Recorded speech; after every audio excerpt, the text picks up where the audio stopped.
Françoise Holder, bonjour. Bonjour. Vous êtes donc présidente du conseil de surveillance des boulangeries Paul, administratif du groupe Holder, également présidente de l'association Force Femmes, pour laquelle vous êtes intervenue sur une conférence aujourd'hui dans le cadre du Salon des micro-entreprises. Avant de revenir sur cette conférence, je voulais que vous me présentiez le groupe Holder, une entreprise familiale. Comment tout a commencé?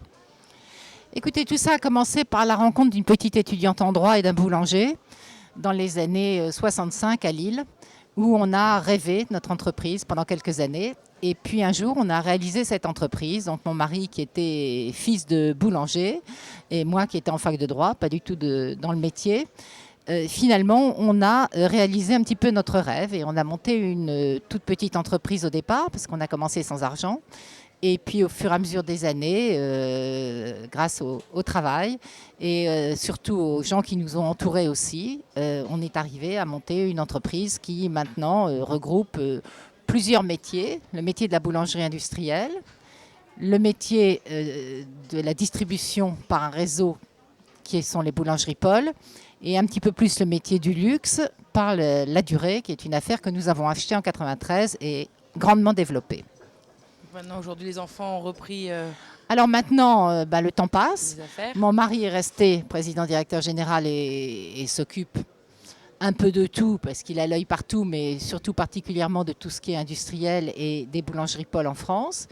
Et les enfants ont pris leur essor. J'ai mon fils aîné qui est le président de la durée, mon deuxième fils qui s'occupe de tout ce qui est Paul international, ma fille et mon gendre qui viennent de partir à New York pour ouvrir une affaire La Durée, et les petits-enfants qui se disputent pour savoir qui veut prendre des petits goûters chez La Durée ou chez Paul. Donc les choses ont l'air plutôt bien parties.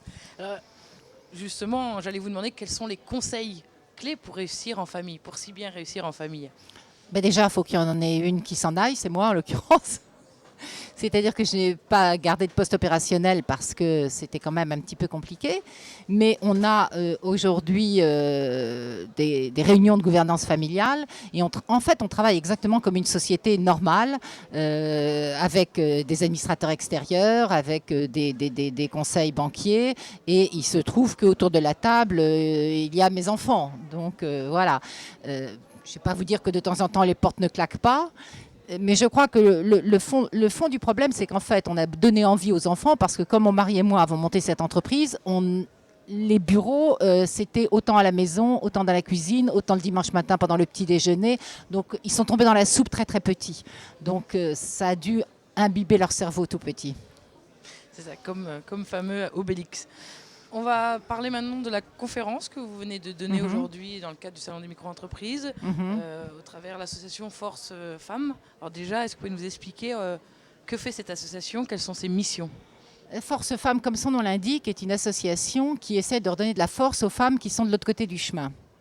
Notre niche, notre cible de femmes, ce sont les femmes dites seniors, entre guillemets, c'est-à-dire normalement 45 ans, ce qui est absolument atroce, mais 45 ans plus un jour, inscrites depuis moins de 2 ans à la NPE et qui sont en situation soit de recherche d'emploi, soit depuis 3 ans, on a monté autre chose qui est la création de leur propre emploi. Donc aujourd'hui, on a une association où il y a un peu plus de 300 bénévoles, on a 10 antennes en région, on a passé un peu plus de 10 000 femmes dans notre association et notre association a 5 ans. On est débordés.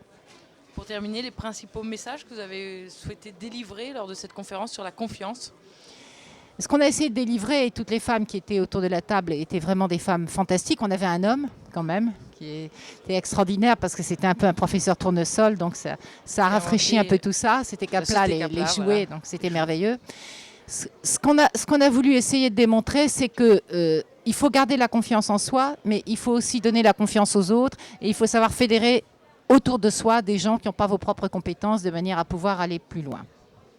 Françoise Holder, je vous remercie. Merci beaucoup. Je rappelle que vous êtes donc la présidente du conseil de surveillance des boulangeries Paul, administratrice du groupe Holder et également présidente de l'association Force Femmes.